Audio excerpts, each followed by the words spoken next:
3 or 4 stories. And everything is so much more open. Now, you travel to the Portland, Bearden, just that area, and you'll notice that there are a lot less trees and bushes compared to the area out here. Oh, it's an ash tree with the orange berries. Okay.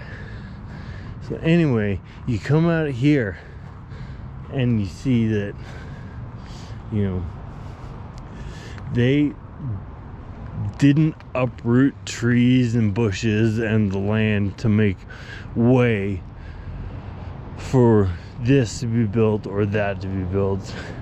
As you can see, just like in the parking lots, they designed the parking lots around the big trees. I'm sure when they cleared this area out before it was, paved and all that they chopped down a bunch of trees, but they still did leave, like this one right here. This guy is huge, okay? It's a good thing they didn't cut him down. Let's see what we got here. Okay, Juniper Park Trail. So where's the U? I guess there isn't a U here. We're probably right about there. Wait, start in mile loop. I guess that's where we're at. Okay, cool. All right. But yeah, I think that is something that I noticed pretty early on, is that out here, people didn't destroy nature to make way for what they wanted to build. They built what they wanted to build around the nature and allowed it to continue thriving. And I really think that was commendable on the parts of the city planners. Now, when I go downtown and when I go to places like, City Hall or, heck, I don't even know what it would be called, but all the other buildings and organizations around there that, have to do with the history of the area and, all the other county buildings and stuff. And because those buildings are public property, I am going to bring my camera in there and film my experience and my interaction, just so that you guys know what it's like to go in to a building like that and say, hey, I have these questions. What information can you give me? Thank you very much. Have a nice day. That's basically what I'm looking to do. I'm not one of those auditors that's going to go out and try to pick a fight with somebody just because I have a camera and, I can tell they have a problem with it, so I'm going to stick it in there. No. I don't want to cause issues. I don't want to start fights. I don't want to, make problems where ones don't need to be. And, I just want to go out and get information, take pictures, look at all the trees and bushes and flowers and all that stuff. Oh yeah, we just walked right by it. We have 2 unisex restrooms and storage closet, probably for groundskeeping equipment. But this is the other side of the swim center. We got a better picture of all the slides and everything now. And it is kind of sad to see everything covered up and closed down. Nobody's running around and having fun. I mean, not just because of the pandemic, but there have been fires in Central Oregon for quite some time now, And it cleared up a bit today. I don't smell anything in the air. You know, I can't taste the smoke or anything like that.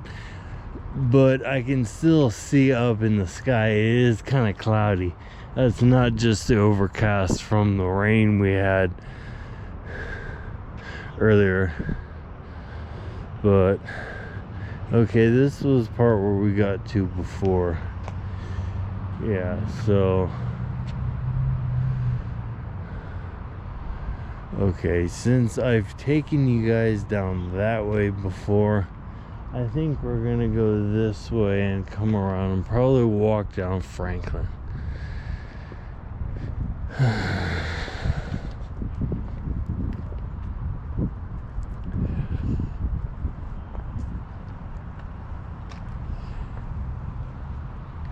Pretty nice looking parking lot. It's, I think, fairly new.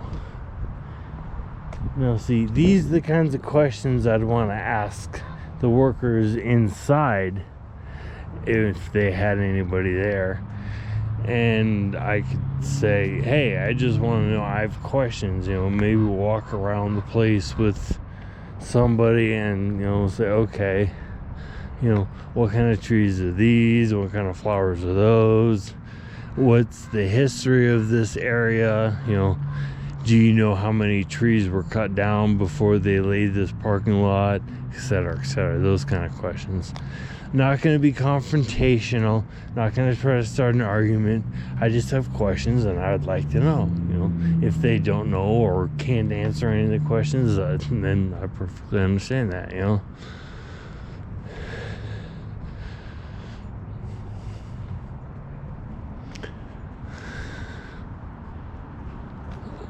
Yeah, let's see. Now these people here, their driveway, or it looks like their back driveway, has access to this parking lot. I don't know if they could have a party or anything. I would go ask that guy, but I don't want to bug him. He wouldn't be too happy with some guy just walking up to him with a camera and saying, hey, are you guys allowed to do this, that, or the other while you're, just because you live here?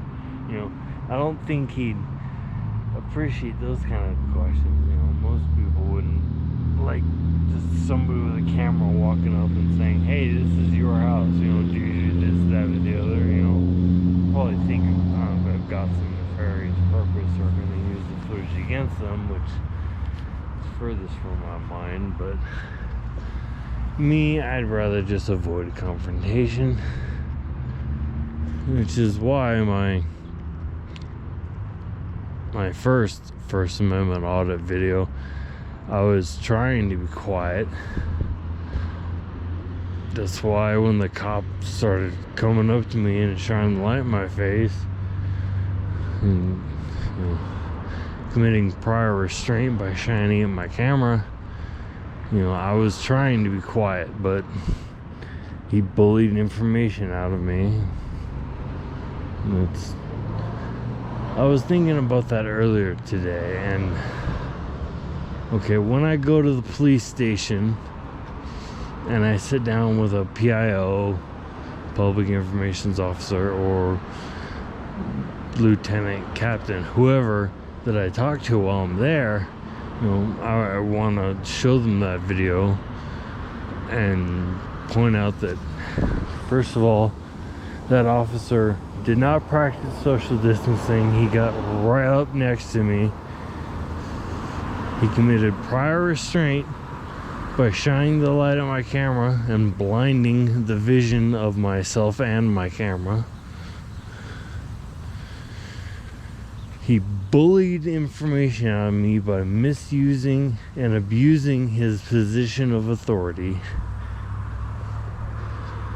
And I'm sure if I had other auditors or a lawyer or somebody else who had some kind of legal training take a look at that video, they could dissect the video and come up with other things that the officer did wrong.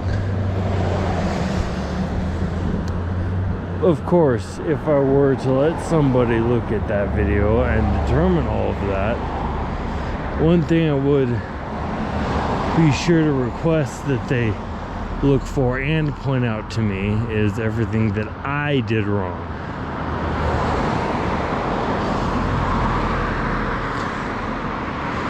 Yes, I'm going to do First Amendment audits. No, I'm not ready to. I still have a lot to learn, and I don't want to do them by myself. You know, every auditor I've ever watched on YouTube or whatever has said something to the effect of, if you're brand new, don't go alone. So until I get someone to go with me, and I've gone to the police station and asked them, okay, any information you can give me on public filming, you know, ask them for that. And you know, that way, if somebody says, hey, you can't be here with that camera filming this, I can say, yes, I can. It's my First Amendment right. And I'll have paperwork to pull out and show them. So, you know, it's not